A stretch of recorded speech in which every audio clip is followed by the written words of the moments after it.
What's up, Mob Crew? Thank you guys so much for tuning in. I am Chris with Monsters Under Our Bed. I cover murder, mystery to the missing. If you guys can hear me okay, please put a 1 in the chat. And before we get started, we always like to give back by featuring the missing, so we'll do that first. Good to see everybody. I hope everybody's having a wonderful Friday. Thank you to my wonderful mods, Dee, Molly, Karen, and others who may show up later. Copper Horse, Jennifer. We got some of the best mods. If you have any questions, you can ask them. So make sure you guys can hear me okay.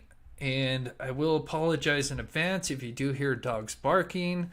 That's because my office is my desk is close to the window, which I am going to be moving my studio away from the window because I think I'm going to have learned my lesson. So my apologies if you do hear dogs barking. So let's get started. There's Copper Horse. Right on. Okay, so we'll get the missing and then we'll talk about today's show. All right, get this over here. Blow that up so you guys can see it. Oh, don't do that. Okay, so today's missing, we have Ronnie Jordan, missing out of Quincy, Florida, last seen in March 20 of this year by family and friends. He is 64 years old. He is 6 foot tall, so he's a tall guy. Brown eyes, blue jeans, black shorts, khaki pants. Ronnie has some dementia and is partially blind. He could have easily lost his way and became confused. Please check abandoned structures on your property. And so this is out of Quincy, Florida. So anybody out there, please keep an eye out for Ronnie Jordan. If you have any information, you can call 850-627-9233. And one more, we've got Angel Loukonen. She's 43 years old, blue eyes, blonde hair, 110 pounds, 5'2". Angel was last seen on May 28th, so just a couple of days ago, just went missing in Longmont, Colorado. Angel has multiple tattoos, is supposedly driving a 2013 Audi with Colorado plates. The Audi has a blue square tag hanging from the rearview mirror. This just looks like a stock image, so I don't think this is actually her vehicle. If you have any information, you call 303-651-8555. And that is Angel Loukonen. Loukonen. Did I pronounce that right? Okay. Good to see everybody in here. We've got Carolyn from Unearthed Secrets, who just started up her channel and has been working with us on our cold cases. And so today I am covering the Susan Powell disappearance. I'm going to look at the poll right now. So I've got a poll just asking my viewers if you've heard this case. Looks like most of you guys have heard of this case. There's a couple of you that haven't. And if you haven't, no worries. We will cover most of the story. For those that do know this case, it has a very tragic ending. We're not going to focus too much on the end. We're going to focus more on Susan Powell because she is still missing. But we'll go ahead and get started here.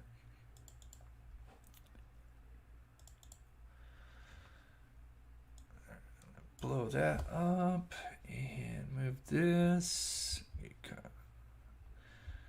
Okay, and it looks like we've got so Sharon, who's in the chat and is a member. I guess she worked at a Costco in Washington, has actually met the Cox family and the kids as well, which is kind of wild. What a small world. So So here's a little bit of background. So the story starts with this demon here. This is Josh Powell.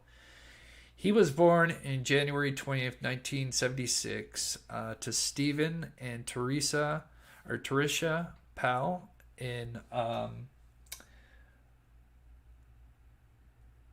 Puyallup. There we go. I said it right. Puyallup. That is one word I could not pronounce. Puyallup, Washington. I got it right. Josh's parents had a very dysfunctional marriage, caused in large part by Stephen's violent abuse of his family, and that's Josh's father. They had a very bad relationship and would eventually get a nasty divorce. Some think this could have kind of dripped down into Josh. By the late 1990s, Josh was living in Seattle as a student at University of Washington. It was here that he began a relationship with a young woman named Catherine Everett, whom he met at a local LDS church. And so LDS is the Latter-day Saints, or known here as well as Mormons. After the two moved into an apartment together, Catherine said that Josh became possessive towards her, and not long after, she broke up with him over the phone. Josh is kind of a loudmouth and a know-it-all. So after that, Josh would meet Susan Cox, a classmate at his LDS Church Institute of Religion course, during a dinner party at his Tacoma apartment in November of 2000. The two began a relationship and married in Portland, Oregon, Temple in April of 2001. Josh did get his bachelor's degree in business and worked for a number of different companies over the years. He would start many different ones, but never really got off the ground.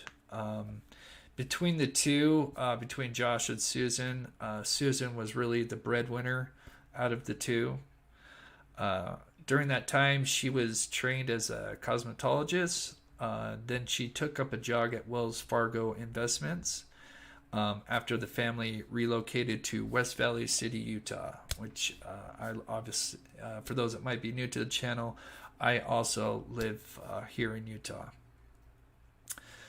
The Powells went on to have two sons, Charlie born in 2005 and Braden born in 2007. For a brief period following their wedding, Josh and Susan lived at Stephen Powell's home in Puyallup, Washington, which was really a huge problem. Hold on just a second, guys. I just lost audio in my thing here.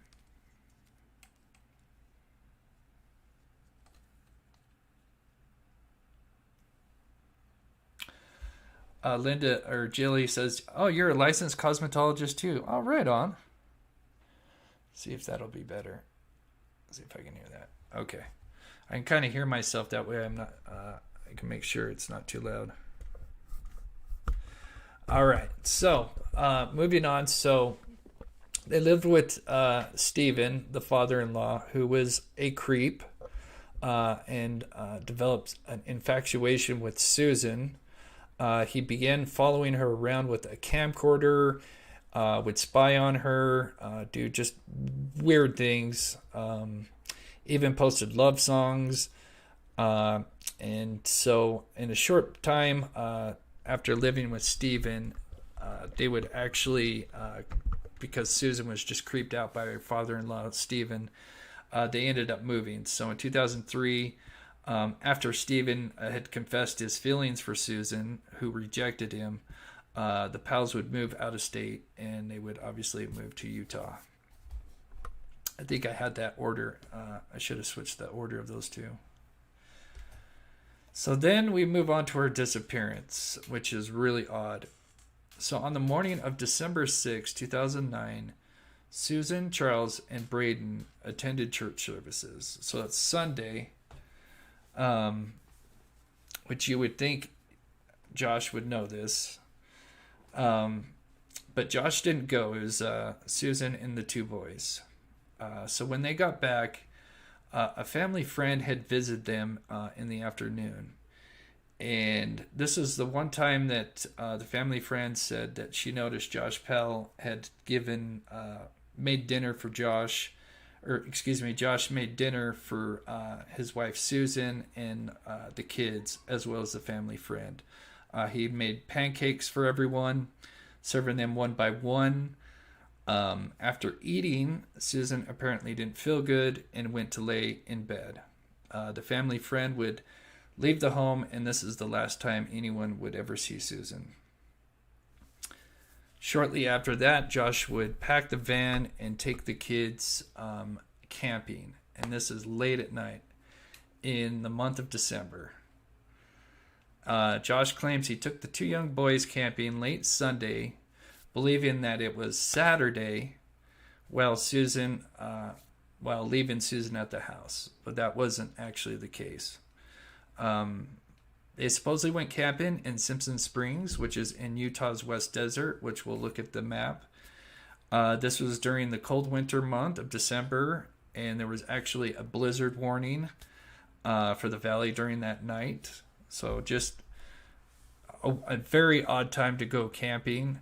Josh was sporadic and spontaneous, but to go camping in the middle of the desert on a Sunday night is not normal. So later that next day, on Monday, of course the family had been, of course, work. Josh's pal was looking for him. Same with Susan.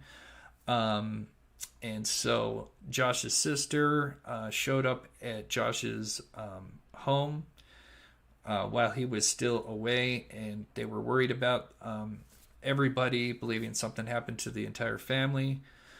They would actually end up breaking into the house.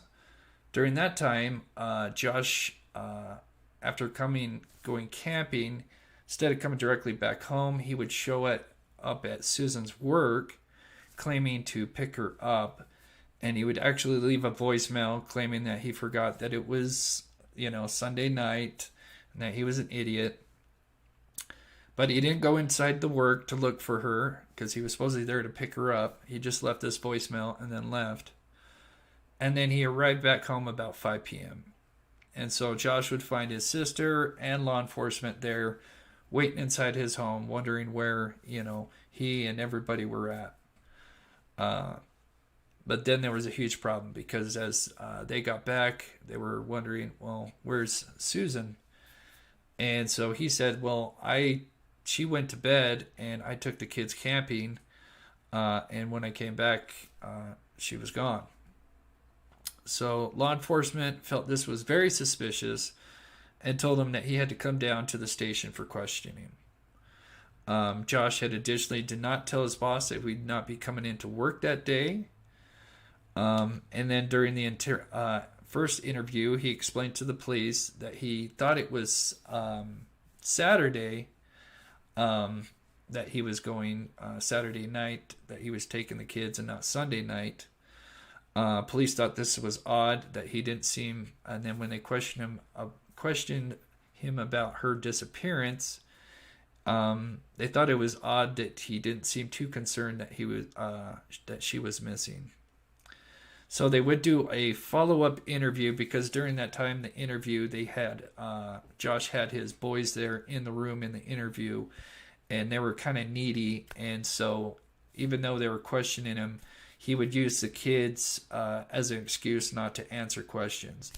And so they said, all right, we need to do a follow-up interview, come back tomorrow, and then they're going to do an interview separately with the kids. And we'll kind of look at a small clip of the interview. One thing to note before we go to the interview, when Josh's sister arrived that Monday, looking for Josh, Susan, and the boys, She broke a window to get in, and so she let the police in, and they noticed that there was these box fans that were running on the carpet and kind of pointed towards the couch. And then they would later on soon discover that there was some blood droplets that were next to the couch, and I think they even found some evidence that was on the couch, but I'm not sure if it was actually substantiated. But we'll circle back to that. But yeah, they thought it was odd that there's these box fans running pointed towards the carpet and the couch. So we'll move on to the first police interview.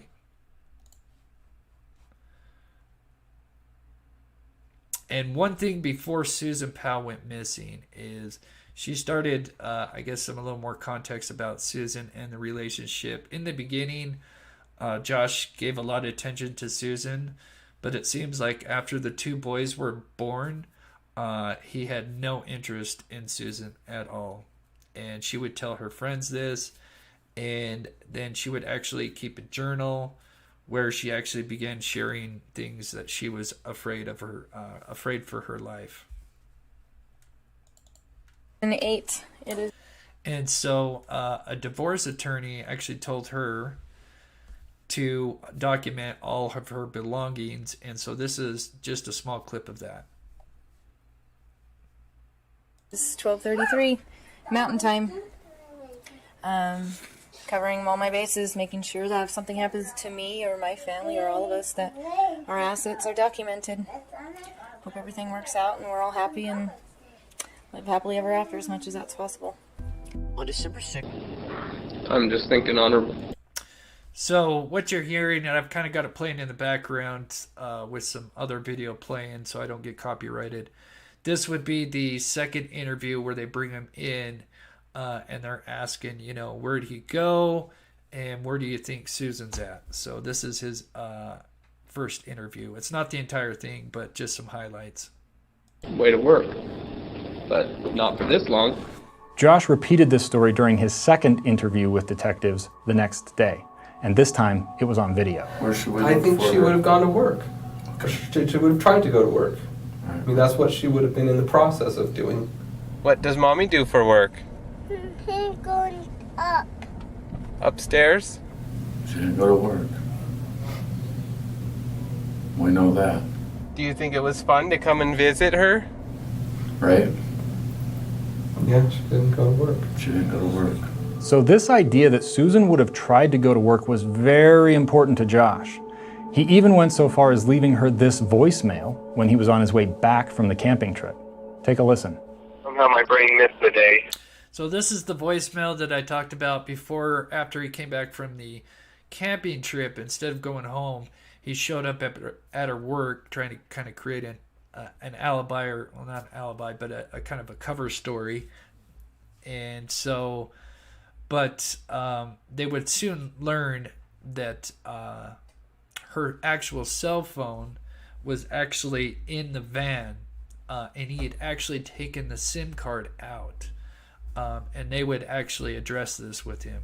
But this is the this is the voicemail that he left that day when he got back. I thought today was Sunday. Anyway, hopefully you got to work okay. And, of course, give me a call. We're planning on picking you up. But let me know, because if you have plans afterwards or whatever. Josh drove to Susan's... At the park. Where did she stay at the... Okay, so this was huge. This is one of the huge clues as to where maybe he originally put her. And we'll talk about... I think she was placed in one spot and then moved later on, and we'll talk about that towards the end of the show. But so while he was getting interrogated, the kids were also getting interviewed. And so this is the little guy here, and she's asking them, what did they do? Park. Do you know where? She stayed at Dinosaur National Park. Do you know where at the park? No? No. My mom stayed where a crystal are. So that's huge. So he says mom stayed where the crystals are. And so he said that mommy came with them, but she stayed there. She did not come back with them. So obviously the detectives would learn that Charlie said this, that she did go on the trip with them, but did not come back with them. And so obviously this was a huge red flag. And the interesting part about the crystals, mommy stayed where the crystals were at, is so if we look at the West Desert here, let's actually, let me pull this up. So here's just kind of the trip that he supposedly took. So this is West Valley, Utah. Let me move. Yeah, I think you guys can see this okay. So this is West Valley, Utah here. Now this is where he supposedly said they went. And so they would have taken I-80 and then jumped off. And this is Tooele here. And if you head south, you've got what's called the Pony Express Trail. If you continue on the Pony Express Trail, he said he stayed somewhere, I believe, in Simpson Springs. But you also have what's called Topaz Mountain, which is even further south. I think it's, I want to say it's right here. Let's see, I've got it up here. There it is. There's Topaz. So Topaz Mountain, it's got a lot of geodes, different crystals that you can, mine and stuff. So, and apparently he had taken them camping before, and so they've been to this place before. So it was a little interesting that that's what the kids had said. And I believe that he did go out that way. I don't know if he spent the entire time and exactly where. He did run into, and this we're talking about Josh and the boys, he did run into like some ranch herder that does corroborate seeing him out early Sunday, Monday morning. So he did go out there, but where he put Susan, we don't actually know. But that with the crystals, that's what they think she was talking. That Charlie was talking about, is that she stayed where the crystals were. It's not entirely. One of our detectives just interviewed your children, and your children are telling our detectives that Mom went with you guys last night, and that she didn't come back. She did not come with us. With that, just getting that information. There was nothing that happened. She was not with us. And if my kids said that... Do your kids lie there? Do your kids lie? Sometimes they do. I mean, if they said that she was with us, they know that's not true. So if they and if they said that she was with us, then I guess they would put her out in the Pony Express. Okay, and that's my concern. Investigators conduct a search of the desert, but find no evidence that Josh and the boys took Charlie to a nearby spot to watch airplanes. Okay, so while this interview was going on, actually, let me address this real quick. Thank you so much, Carly Jean, for becoming a member and supporting the channel. That really helps. Thank you so much. You are so awesome. And thank you just everybody for taking the time. And if you have any questions, like I said, I am from Utah. I am very familiar with some of that area, not all of it. And like I said, when we get towards the end of the show, we'll talk about some of the areas that I have interest in. So another interesting thing, and a huge red flag is, so they obviously, their target was Josh Powell. He didn't seem concerned about Susan's disappearance, and they were already getting ready for a search warrant for the house. And they actually took his van that night. So this would have been, he came back Monday. So this would have been Tuesday. So just a day after he came back, which is the second interview. They were actually searching the van. That's when they actually found the phone and everything. And on top of that, they wanted to put a GPS tracking device on his van. and that was going to take some time. So they wanted to keep him in an interview room for a while. But apparently, after the interview was over, they said, hey, we're almost done searching your van. Just, wait, 10, 15 more minutes, and then you can take the van home. Well, unknown to them, instead of waiting to get his van, he ends up calling a cab and taking the cab to the airport, Salt Lake City Airport. We'll just kind of look at the map while I'm talking about this. So he goes to the Salt Lake Airport here, and he ends up renting a car. They didn't know this at the time. Obviously, they were hoping to get the tracker on the van, so then they could see, where he goes from there.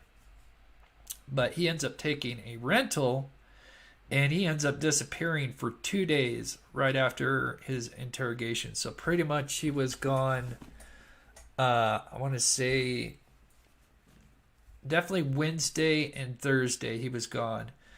And he would end up putting approximately 800 miles on this vehicle. All right, we're going to go see if we can look at the airplanes for a minute, and then you get to go home to take a nap. Sorry, we have to go open it up. And Josh's dad's house in South Hill, Washington. While in Tremonton, Josh activated a new cell phone. Okay, so who's talking right now is a wonderful podcaster. I don't know if he's been doing some work lately, but it's called the Cold Podcast. It's local. It's Dave Cowley, and I think he at one point worked for the local news station as well. A great guy, and he's done a lot of work on this case, probably the most extensive. If you ever, I'll have to put a link to the, I see it actually in the comments here. Kaya Johnson, just as I'm speaking about it, the Cold Podcast. He has done an amazing job, and I've been listening to every episode he's done. Actually, I have listened to every episode. So where was I going with this? Anyway, so this is kind of talking about some of the things that they know that he did during this 2-day excursion with this rental car here. In which most likely he went and picked up her body from wherever it was and then moved it again. Fastest route between West Valley and Josh's dad's house in South Hill, Washington. While in Tremonton, Josh activated a new cell phone. That was roughly 18 hours after he left the airport with the rental car on Tuesday night. To this day, no one can say where he was or what he was doing during those 18 hours. Josh told Jennifer he had driven laps around Salt Lake City. Now, Jennifer is Josh Powell's sister, and she's a wonderful woman. Even though she's Josh's sister, she is the one that kind of suspected her brother from the beginning. And, I get a lot of times family members in situations like this will kind of stick up for, their family. Not in this case. Once she had suspicions against Josh, she did whatever she could to, help bring justice. And she does something later on that we'll talk about. But I think Jennifer is an amazing, I want to say Jennifer Graves is her name. Amazing woman. Let me get this. I love this name. YouTube Grandma, thank you so much for the $10 and supporting the channel. You are so awesome. Thank you so much. Let me get a couple comments out of the way, and then we'll keep going here. I see a lot of locals out here, and that's so cool. Hawks fan, sounds like you're local. I saw you had a post here. Oh yeah, there it was. A coworker lived around the corner from him. Interesting. Yeah, he gave me the creeps every time I saw him. Oh wow. Then we got Sharon, who's close to Puyallup, Washington. Worked at the Costco. Oh, here we go. Josh used to come into the Home Depot I worked at. Oh, that's so crazy. So we have Sharon who worked at Costco, and then we have Hawks fan. So Josh used to come into Home Depot I worked at and would bring the kids in and hit on the cashiers. Oh, wow. Shortly before, I can't say the rest. Yeah. That's wild, though. Okay, we'll keep going here. Getting off and on the freeways at random. And in fact, Josh was still on the road when Ellis called him, telling him to come pick up his minivan. He says he doesn't trust me.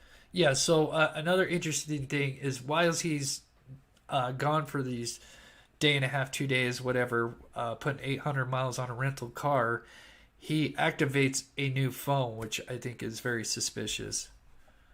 I'm going to arrest him, and so I've got to go through this dog and pony show with him and convince him, look, I'm not going to arrest you. I'm not taking you to jail. If you didn't do anything wrong, why do you have this guilty conscience? Get back here and get your van. Otherwise, I'm going to tow it. And I shared that with him because I know to this point that he doesn't like to spend money on things that he doesn't want to spend money on. He'll spend money on settling torches and generators and stuff like bipolar stuff, right? Bipolar purchasing. But he was really upset we broke his window. He was more upset that we broke his window into his house than his wife missing. Josh remained reluctant. Phone records would later show he drove past Susan's work just as if he were there to pick her up after her shift. Then he drove past his own work, from which he'd been absent without leave for 3 straight days. Then he went home. He called his dad and spent about an hour on the phone with him. Steve Powell, like his oldest son, had dropped from view after Susan's disappearance. Phone records showed he'd been in Washington that day. Then he'd called in sick from work on Tuesday and Wednesday.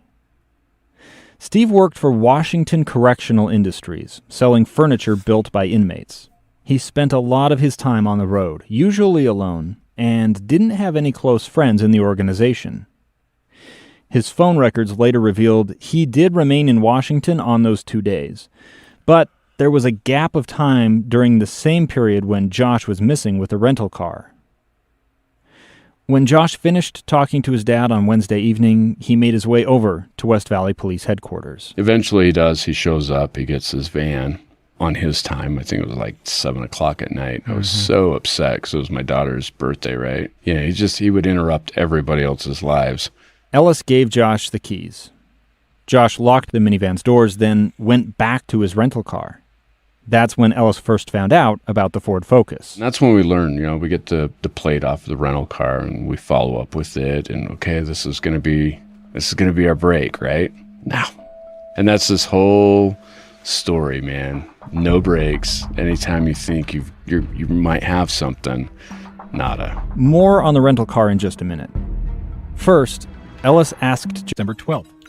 Okay. Let's see. What's this part? I'll play this part, and then we'll continue the story, and then we'll come back to, obviously the main thing of this is going to be what he did for those 2 days and those 800 miles, which obviously would just cut in half, 400 miles, and there you have your radius of where Susan Powell could be. But then there's also some more interesting things that Josh did, and that this guy Dave that works for the Cold podcast uncovered, which kind of gives you some locations that I would like to look into. And some of those I pass quite frequently, and it's just something that I would like to look into. So one more thing is, here's them looking. So during the time that he obviously took the boys out, there was no, or actually, no, this is when he drove those 2 days. He wasn't on his phone, but after that, then he would make a bunch of phone calls. So they thought it was really odd that there was no cell phone records for those 2-day windows, that he was probably picked up her body and then removed it somewhere else. 8 days later. He went off the grid, only checking his voicemail 2 times on the same day and at the same time Josh returned from the desert with the boys. A drastic deviation from what his phone record showed was his norm. So what happened during the time he went dark? Susan went missing, and Josh Powell disappeared in a rental car for 2 days, putting 800 miles on the odometer. He was driving to meet Michael, and we found that out later, that he met up with Michael somewhere between here and Washington. It was Michael's car, however, that left police with the most unanswered questions. I owned a All right, so we'll leave that there, and then we'll kind of go back to the normal, finish the story, and then we'll jump back to his brother Michael, because this story it's got so many layers to it for those that know this case, obviously, and there's just so much to it. Cadillac, I hope that's the way you say it. Cadillac, thank you so much for the $20 super chat. You are so awesome. Thank you so much. Let's see what else we got here. Linda C, thank you so much for the $10 super sticker. You are so sweet. Susan says, do you think it's a possibility that Susan may be the unidentified remains found in Farmington, Utah in March of this year by the Great Salt Lake? Interesting. That's a great question. And I don't have the answer. And with the Great Salt Lake, that is kind of around the area. So there's two routes that I think, and like I said, this is going to be towards the end of the video that we're going to talk about some of the 2 freeways that I think he could have taken her. And one of those does pass the Great Salt Lake. I'll have to look into that. Thank you, Susan. That is interesting. What is the exact name of the podcast? It's called The Cold Podcast. Here, I'll pull it up right here. And I'll put the link in the chat for you guys. Hopefully that works. Let me know if that link should work. But if you can, wait until the end of the show. But that's the link to it. Okay. Good to see you, Linda. Thank you for jumping in. Okay, so going back to the storyline here.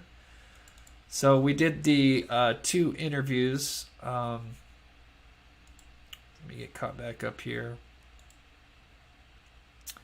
Oh, and another thing that they found when before Josh had arrived with the boys, when Jennifer was there in law enforcement, they were kind of looking around the house. They did end up finding Susan's purse, which had her wallet, credit cards in it. So obviously that was a huge red flag. So obviously, because according to Josh, he's telling him, oh, well, she just probably ran off with another man. That was kind of his, story. Let's see. Okay, so we just covered this part about the rental. So then moving on. So after, a huge media circus, they were following Josh everywhere because obviously he was the main person of interest. He would end up actually taking his sons back to his father's place in Puyallup, Washington. He would stay there for the holidays, and then I guess by December 24th, so that same month of 2009, was when he was labeled a person of interest by the investigators. And then shortly later, beginning that next year in January 6, 2010, he returned with his brother Michael after staying there for the holidays, and basically packed up the house and the belongings, indicating he was going to be moving back to Washington to live with his father, Stephen. So, and then of course, with the disappearance of Susan, you have Chuck Cox, her father, who, is worried about his daughter, and then even more worried about his grandsons. knowing that Josh is the most likely suspect. And right now, Josh has got custody of the kids. So the relationships between Powell and Cox family became increasingly hostile. They ended up doing like a honk and wave, which is actually done by Chuck Cox. And this was kind of to get the attention. And this was done in Washington, which, of course, they went to a place where Josh would go shopping. And, of course, Josh showed up with his father, Stephen, and this ended up on the news. And I think I might have a clip of that as well. But what was interesting is they start Stephen starts talking about this journal that belongs to Susan, and apparently it has sensitive material written in it, and they believe that in this journal that basically has got some evidence that could suggest that she went off with another man. So Stephen claimed that he and Susan had been falling in love prior to her disappearance, which we'll look at that interview as well. And he cited that the content of the journals written when Susan was a teenager as evidence to support his theory, and claiming that she was mentally unstable and could have run away with another man. This would give police enough evidence to get a search warrant for the Powell residence in Washington. And so they would search the residence of Stephen Powell, where obviously Josh and the boys were living. And there would finally be an arrest made. But it wasn't Josh. It was actually Stephen that ended up getting arrested because they found very disturbing videos and other items that show very bad things involving kids and voyeurism that I can't really talk about because of YouTube. This would give the Cox family a chance to get full custody of the two boys, Braden and Charlie. But Josh just wouldn't quit, and so he would go to the courts to try to fight for custody. And sadly, the judge made the poor decision of allowing visitation rights to Josh, and that would be the worst mistake, not knowing what a major tragedy was lurking just around the corner. And we'll finish this last part, and then we'll get back into Susan here. Cadillac, thank you so much for gifting 5 memberships. That is so nice of you. Thank you so much. Please give a shout out to Cadillac for sending out some memberships. That is so awesome. Michaela, good to see you. I remember this case. It's so sad. These poor kids. Yeah. Like I said, we're going to focus on Susan, but we'll cover this last little bit just to kind of get it out of the way. We're not going to go into much detail, but just for those that don't know the full story. Sadly, on a visitation on February 5th, 2012, social worker Elizabeth had called 911 after taking Charlie and Braden to a supervised visit at Josh's house. So Josh had actually got his own little house not too far from his father in Washington in South Hill. Now, these were supposed to be monitored visits, so she was supposed to be in the room with Josh and the boys. But what happened is when she showed up, the boys were obviously excited to see their father, so they ran up to the door ahead of her. He let them in and literally pushed her back and shut the door and locked it. And I'm not going to go into much detail, but sadly there would be a fire. Of course, she would get on the phone, call 911. Eventually the house would basically burn down, and this was all done. This was not accidental. This was done by Josh, and he deliberately took his life and his children's life. He is the devil, and it's absolutely terrible. It makes me sick. And so we'll leave that at that. Those poor kids. And we'll talk about one thing is I think Josh was worried. The kids were getting older. Obviously, they were going to probably get the Cox family was going to probably get full custody of the kids.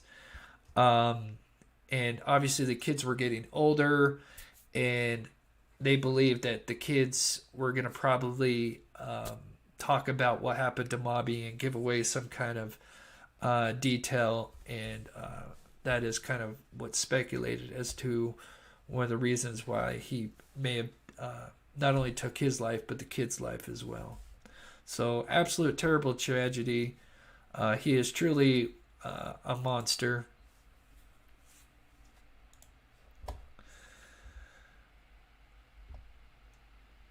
Yes. Oh gosh, her parents have been through.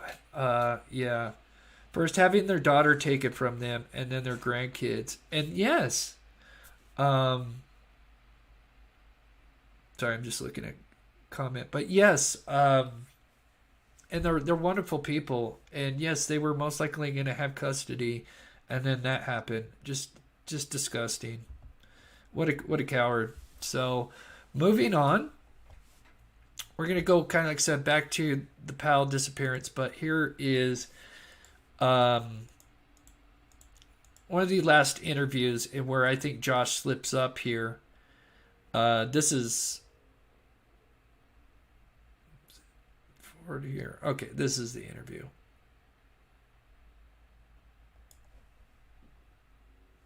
People who know me know that I'm a good dad. I work hard. I put my sons first.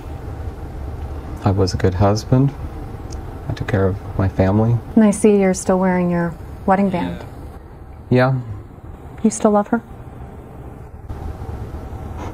Oh wait, let me go back to that. I'm a good dad. I work hard. I put my sons first. I was a good husband. I was a good husband. He uses past tense a couple times in this interview, and we'll play that one more time. So notice he uses past tense. I was a good husband. Dad. I work hard. I put my sons first. I was a good husband. I took care of my family. And I see you're still wearing your wedding band. Yeah. You still love her?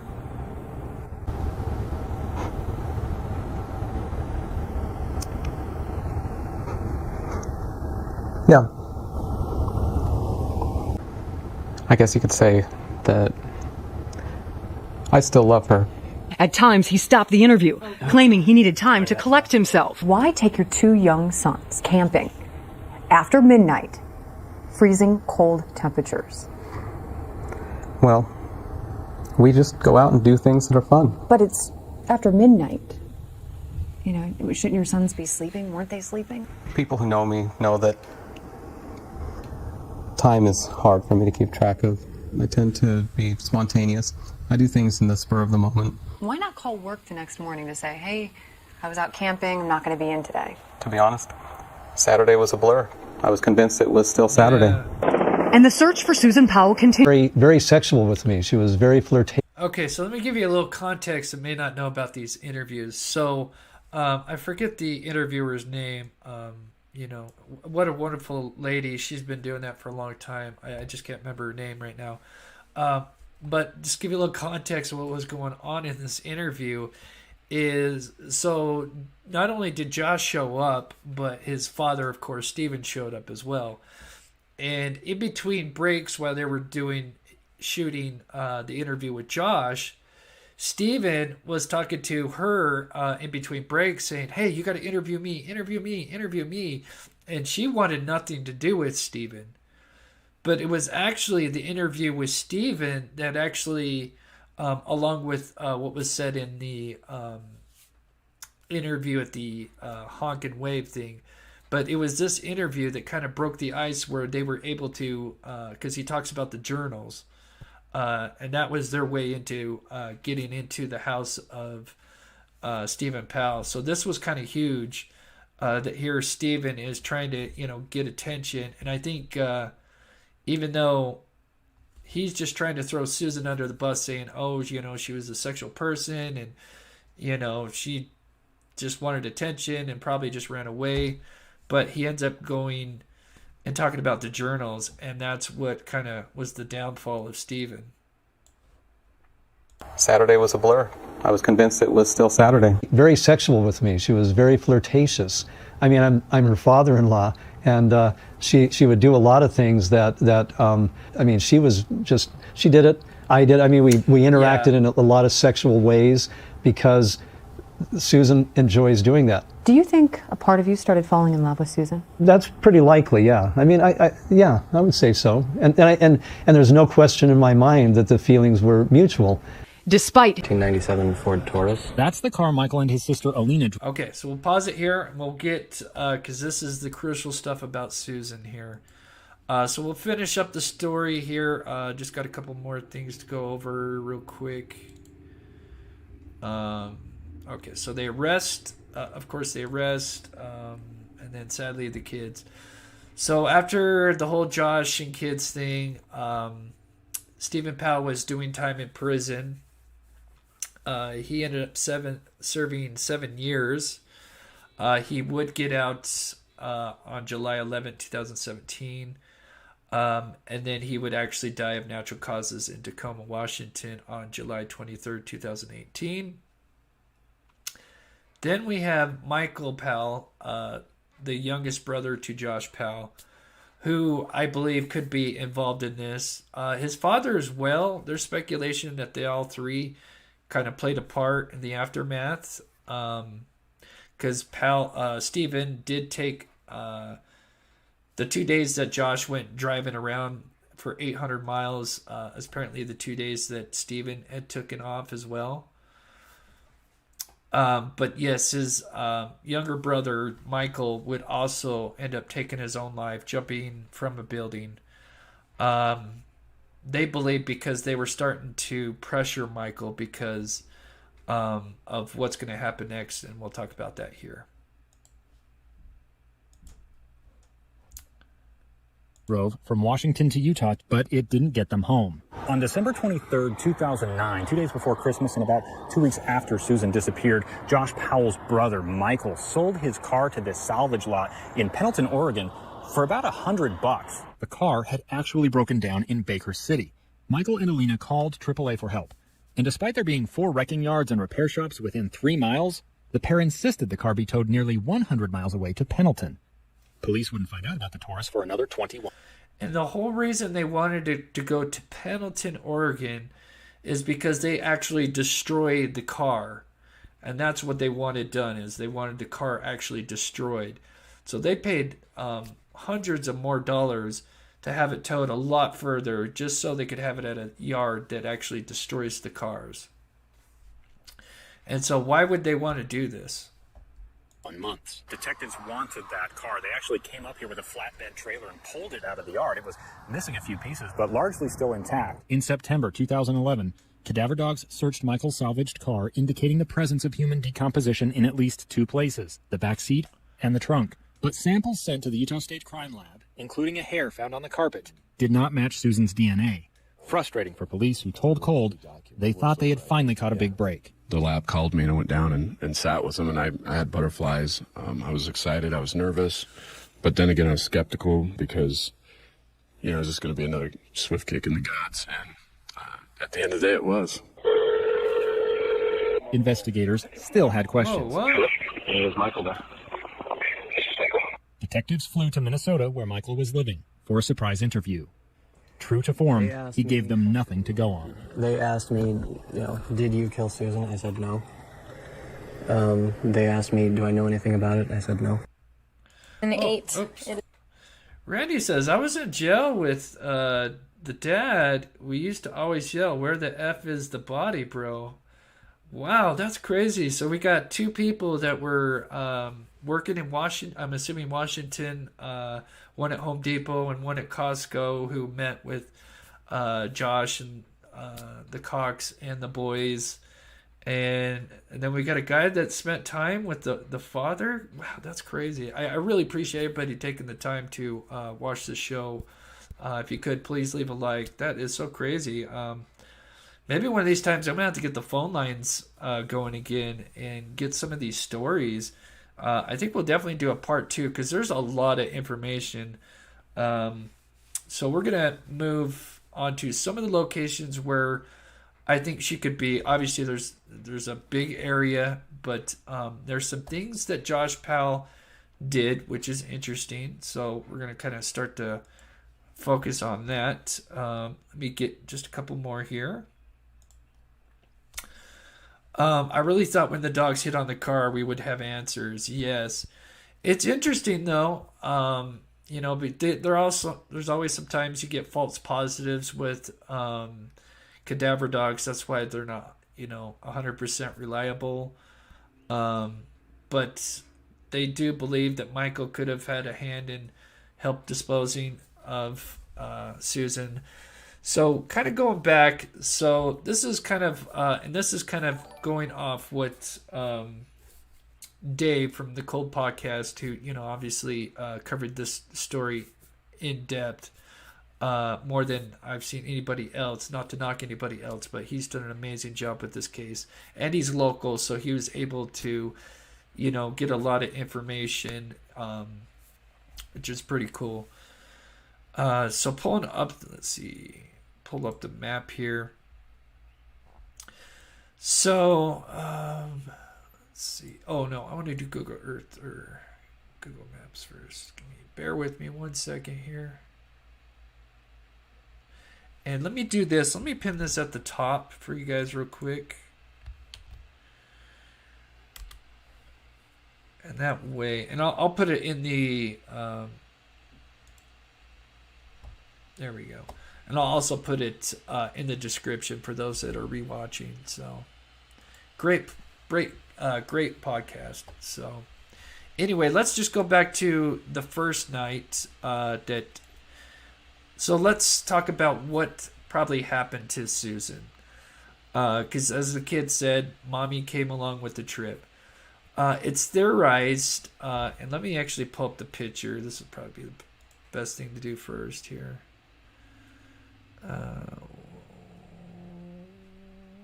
Let's pull this one up. So I think what happened is, so before they left, so they had a family friend over, and he served them all. Josh had served them all pancakes, and the family friend, who I forget the name of, she thought it was real odd because Josh never really made dinner for the family, and so she thought that was just extremely odd. And anyway, he had made pancakes even though it was dinner time. But she had noticed just before she left that after Susan had ate her pancakes, that she felt kind of tired and sick, and that she had to go lay down. So it's theorized that he could have crushed some of her. She had some medication which could cause drowsiness, or even kind of like an OD. I have to be careful what I say. They believe he could have done something with her pancakes. That's why he served them individually. And so she had left. Susan laid down, and he hit her over the head with a electric drill, which he ended up dismantling. And if we get time, we'll pull up some pictures of that. But they believe it's possible that he bludgeoned her over the head and then probably wrapped her up and then put her in the van and then got the boys and then said, hey, we're going camping. And who knows what he told the kids. Maybe he said, oh, Mommy's in the back sleeping. That's just a speculation on my part. So then we go to that first night, that trip. So she was most likely obviously dead before they even went out. And I would assume that they did go on this trip because he did run into some ranch herders, or a ranch herder that was out early Sunday, Monday morning. I guess late Sunday, early Monday, that did corroborate seeing a guy in a van out there, which I'm sure during that time I don't think anybody else would be out there in December in the cold winter month. So I believe that she was brought out here. Who knows where exactly he dropped her off? Was it Simpson Springs or before that or further on? The kids talk about she was at the Crystals, but that's a little bit further south. But maybe the boys or Charlie said that just because a lot of this area does look the same, so they could think, oh, we're in that Crystal area, even though they weren't as close to the Crystal area as they actually knew. So then the theory would be is that he left her body somewhere down in this area, maybe out here in the desert. Then obviously came back. Maybe wasn't expecting the heat to be on him from day one because everybody was worried about Susan and the entire family. But then, of course, when he comes in for the second interview, they put that tracker on his van because they're hoping he's going to do what he did do, but he ended up not taking the van because he was too impatient to wait for the van to be released back to him. So he goes to the airport to get a rental car. And then he ends up missing for nearly 2 days and puts 800 miles on it. And so it's theorized that he took that rental car, probably picked up her body wherever it was originally disposed of, and then came back. And then later on when he would get the rental car, he'd drop the rental car off and he'd get the van back, they started noticing he would take drives. And one of the drives he took a lot, and there's 2 of them, is an I-80 drive. So this right here, which is a drive I do a lot because when I was either out looking for Dylan Rounds or Aiden Clune, I take this I-80 west to Windover. And so apparently he had done this trip a couple of times, and they were actually following him because they had this was when he's now in his van, and they had the tracking device in his van, and they would follow, not too closely, but they noticed that there was a couple of exits that he did get off. I don't know if, it's this exit right. It's right by Skull Valley. It's not Skull Valley, but this is one of the exits that he took, which was interesting. So there's this exit over here that he took a couple of times by Delhi. I think it's Delhi. Or is there Agronut?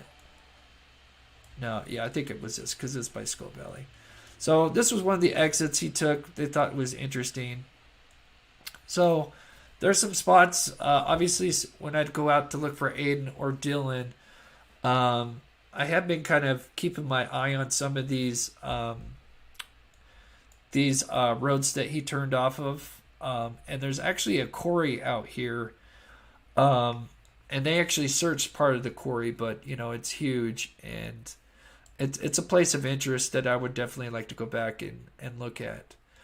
So one of the areas could be off, one of these exits off Interstate I-80 here. And then the other one would be heading north on I-84. I think it's I-84. Where it ends up it is 84, yeah. So the other route he took is this highway here, which is, so here we got Utah, Idaho. Let me zoom it back. There we go. There's Idaho.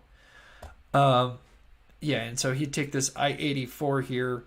And so they believe this would be another spot that he could have, one of these exits he took off and disposed of Susan Powell's remains. So, and as a matter of fact, me and Steve, we are going to be doing a case in Idaho. We haven't set a date yet. It might be late July or August. That's going to be the Dior Coons case. But we may do kind of a basically look at that case, and while we're taking this freeway up there, we may stop at some of these spots, and maybe if we can get a hold of some cadaver dogs or something like that, just take a look at some of these areas of interest. Like I said, there's many spots she could have been dumped, but there's some things that Josh Powell did. He would get off certain exits that are on some of these exits that I just talked about, and he would take pictures. And I find that interesting, almost like he's, going back to the scene where he disposed of Susan's remains and taking pictures of the surrounding area just to kind of, I don't know, for a memento or whatever. But and this is also talked about in the Cold podcast, which, like I said, is an amazing podcast that goes in. It's got amazing interviews. So let me check the chat here. I've been rambling on.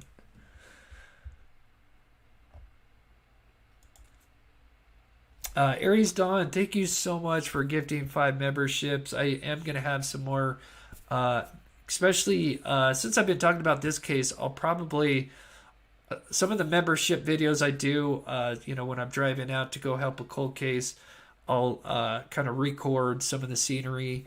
And what's interesting is some of these drives I take, which is I-80, is kind of one of the spots that, or the drive that Josh Powell did take. So that's kind of interesting.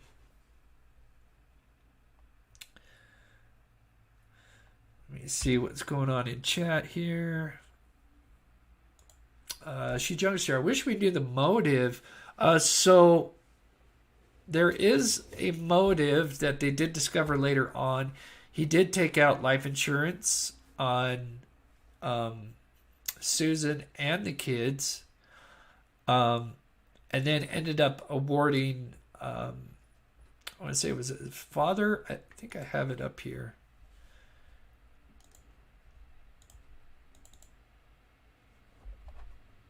Find it here.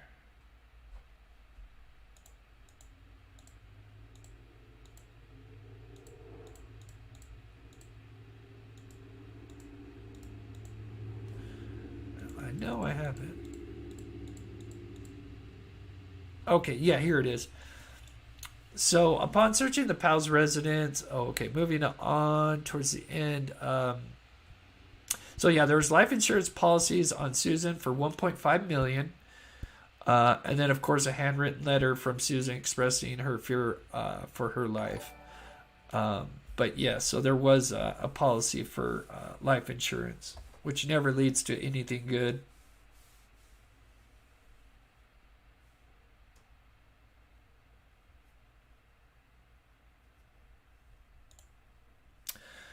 Oh, you got a membership. Nice.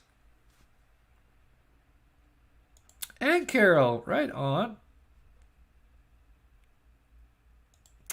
Elizabeth says, I wonder if Josh told the boys that Mommy stayed with the Crystals, because I'm sure they asked, where is Mommy, when they went to leave. Could be, for sure. Carly says, is there any way he went as far as Idaho to dump her body? It's not that far. No, so if we look at the radius, so actually I've got it on Google Earth so we can kind of see it better here. Well, let me look at this one. So that rental car that he put 800 miles on, obviously you would cut that in half, because obviously going one way and coming back. So that'd give you a 400-mile radius. And I doubt there would be anything in Wyoming or Colorado. I would think the areas of focus would be Utah, maybe Nevada, and Idaho. Utah and Idaho would be the top two. And mainly, I would think it would be somewhere off these two major interstates that I talked about. I-80, which is the one that goes west and east, that kind of goes into Nevada, that he did take quite a few times. And then obviously the road that, or the the way that he takes to his father's home in Washington, Interstate 84, which kind of runs through Utah, Idaho, and then up into Puyallup, Washington. And one of the reasons why they think maybe the brother could have been involved is that he could have picked up her body originally, and then met up with his brother somewhere in the halfway point, maybe somewhere in Idaho, and then it was transferred to his car, and then maybe somewhere along that interstate before he got back to the Washington, because obviously it would break down, he could have dumped the body. So that's where the brother kind of gets involved. Is at the very least, they think he could have maybe Josh told his brother Michael what he did, but they do suspect that he could have actually been involved in the disposal of her remains.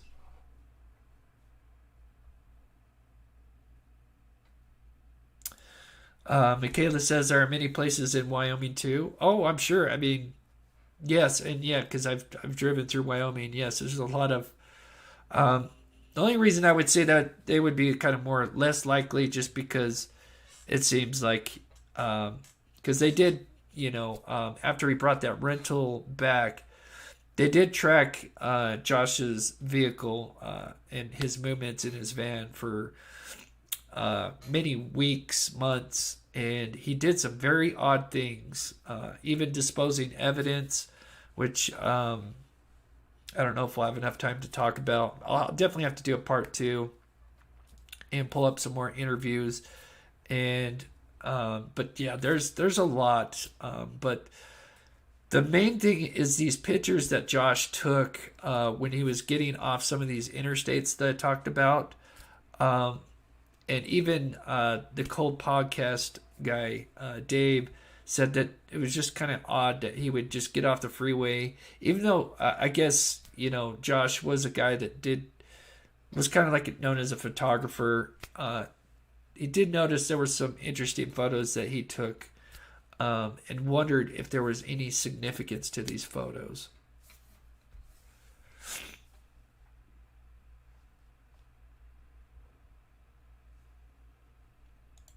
I really appreciate the depth you're going into this one. It has bothered me for a really long time.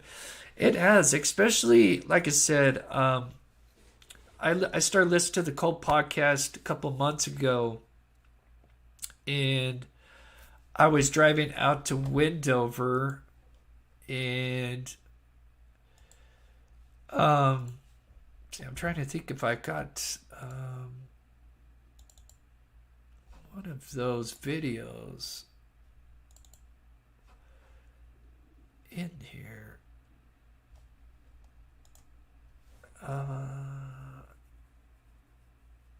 Oh, it's on my hard drive. Dang it, no. But probably for part 2, I will show some of the videos of, especially one of the exits that he actually took off while they were actually following him in the van.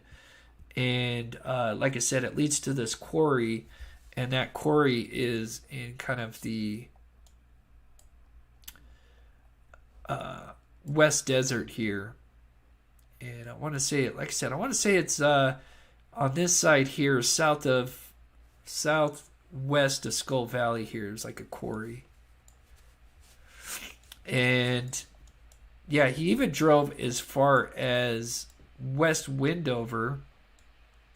And that's the thing about Josh, is he would just drive out to Wendover, take a couple of exits, come back on these exits after spending maybe 10 minutes off these exits. There was a couple where he spent a couple of hours off these exits, which one of them was that one that I was talking about here. But he would drive to West Wendover, not do anything there, spend some time in a parking lot, and then drive all the way back to his home in West Valley City. And it was just odd. Like, for somebody who's supposed to be, frugal, known as a very, frugal person and stingy with his money, yet he's wasting all this gas money to drive out to West Wendover for just to drive back. And I know gas was a lot cheaper back then, but still, that's still a lot of gas, especially for a van. So I think he was eyeing spots to see, what would be a good spot to maybe dispose. I would think her body was moved at least once or twice, in my opinion. That's just speculation, of course.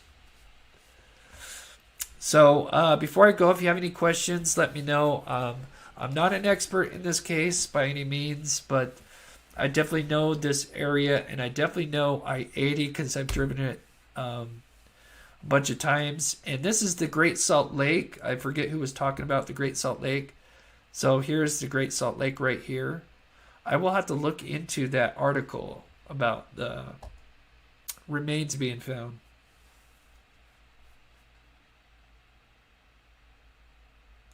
Yes, that's right. He's very familiar with I-84.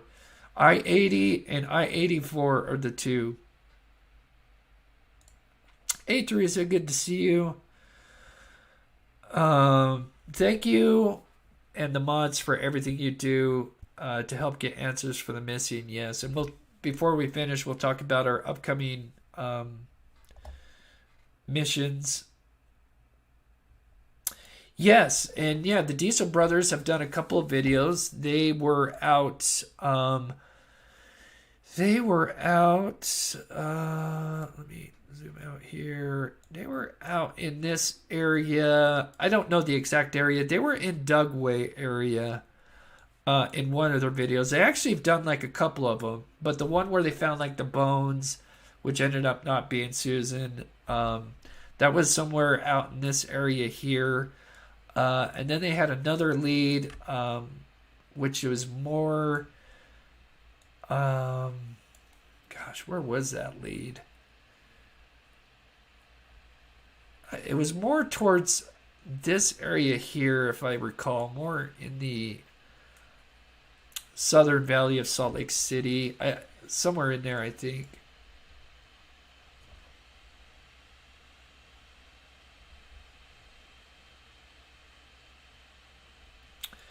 Hey, Ashley. Hello. Just checking in. Going back to the beginning. Oh.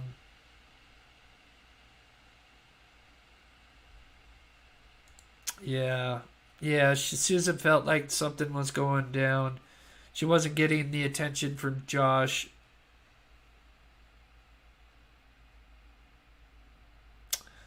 I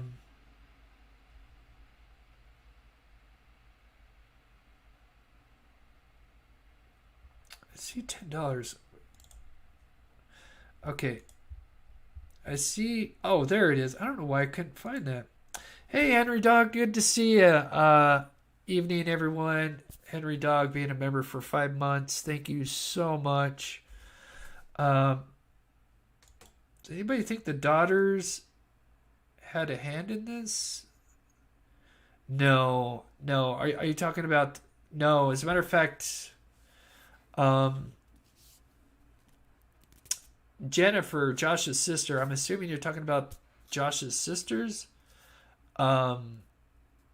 Jennifer, she actually wore a wire, and this is when Josh moved with the kids to Stephen to get away from the media. She wore a wire and actually went to the house and pulled aside Josh and tried to get him to, talk about, where he hid Susan and get him to confess. Of course, he never did, but props to Jennifer, which is, his sister, his flesh and blood, who basically suspected him from the start. And, she's kind of basically disassociated herself from that family, I'm assuming. Camilla says, great case to bring up. I think the dad and brother were in on it. I think that's a great possibility. Thank you, gosh, I can't talk. Thank you, Chris. Great deep dive on this case. Yes, this is a case that I've been keeping my eye on now, knowing that we're going out and helping work these cases. And I've just been keeping my eye on some of these exits that Josh had taken. And I think we'll do a part 2, and I'll pull up those interviews where they talk about these exits that Josh does. He does some weird things, and it's quite interesting. Did the police take photos? They did take photos of like the house, which we saw a few of. And we'll look at those one more time because they did find some blood just some very minute spots of blood that belonged to Susan.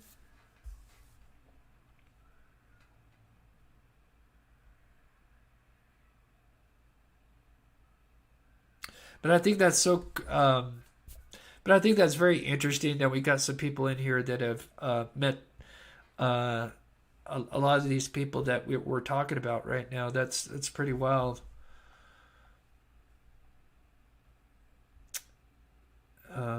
Okay, so we're caught up here. Let me check my phone, and then we'll look at that picture.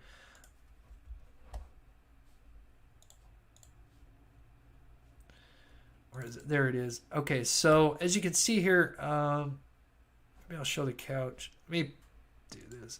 So here's the front room. We see these box fans, and this is what they found while they're waiting for Josh and the boys to get back.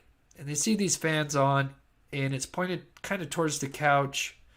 Clearly, something happened on that couch. They believe probably Susan was asleep. And as you notice, they've got these little circles here. And they came back and tested that this was little droplets of Susan Powell's blood. I forget, maybe Josh said that she had a bloody nose or coughed and whatever, but it's believed she was hit over the head while on the couch, and so he cleaned the couch and carpet, and that's why the fans were on, as he just got done carpet cleaning the couch and carpet, and unfortunately missed these spots here. But that is believed of what happened to Susan, as she got hit over the head. And then from there, he wrapped her up and then disposed her.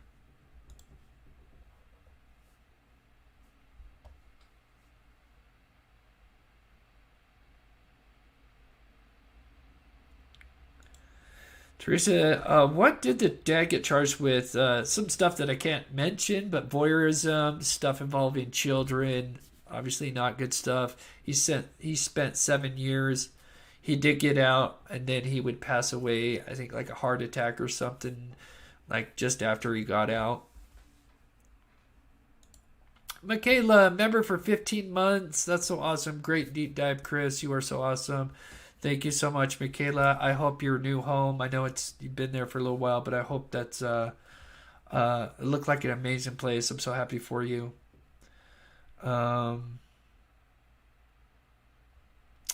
Yeah, she pulled him in the bathroom. And like I said, I think we'll do a part 2, and I'll get the audio of that. And then I'll also get the information where basically the tracking device of what Josh Powell did and the pictures that he took. That's what I'm really interested in looking into.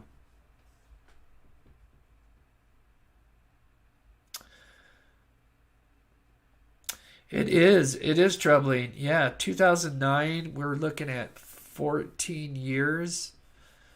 So yeah, that's a long time for that poor family. So I think we'll pretty much finish here. So what's coming up is Steve just got back from Pennsylvania. He took we did the Amber Crumb case in Texas in May. We did have some evidence that had to be taken to Pennsylvania. He just got back from that trip. We're going to have to wait for lab results, which will take a while. And then we've got Evansdale coming up. There's going to be the anniversary, which was on July 13th. So me and Steven are going to be heading up there. Me and Steve. from True Crime Web are going to be heading up to Evansdale, Iowa. And then, like I said, we have some ideas about working on the Dior Coons case, which is in Idaho. And since we're going to be in that area, it would be interesting if we could take some time, because here's I-84, and see if we could find some of these exits that supposedly Josh Powell,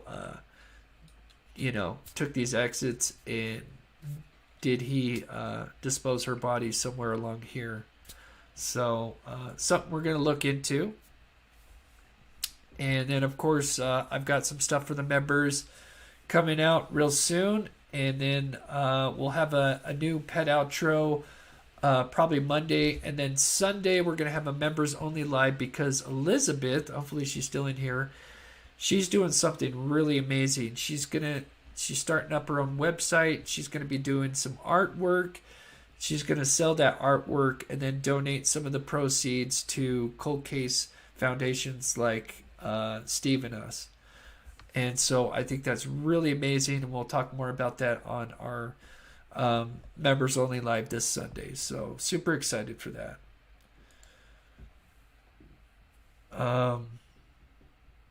But I just want to say thank you to everybody taking the time out of their day to watch the show. It means the world to me. Get caught up here. Cadillac, oh my gosh, you are so awesome. Please show Cadillac some love in the chat. $50 donation. You are so awesome. Like I said, I use as much as I can to go. I use these funds to go help people. That's all I've been doing since I've been given this opportunity. So thank you so much for that. You guys are so amazing. We got the best mods, best community. And definitely go check out Steve from True Crime Web if you're not subscribed. Obviously, we got Carolyn from Unearthed Secrets, who's going to be working with us in future cases. She's got her channel going. If you want to go show her some love and subscribe to her channel, I'd appreciate it. And thank you guys so much for everything. So I think I'm going to go ahead and finish it here so I don't go too much longer. I love you guys. Have a wonderful weekend. We'll see the members this Sunday, and then I also got some stuff for the Patreons. And don't forget, if you're not a Patreon, that's another way to get some inside access to some of my content. So with that said, we will see you guys very soon. Have a wonderful weekend.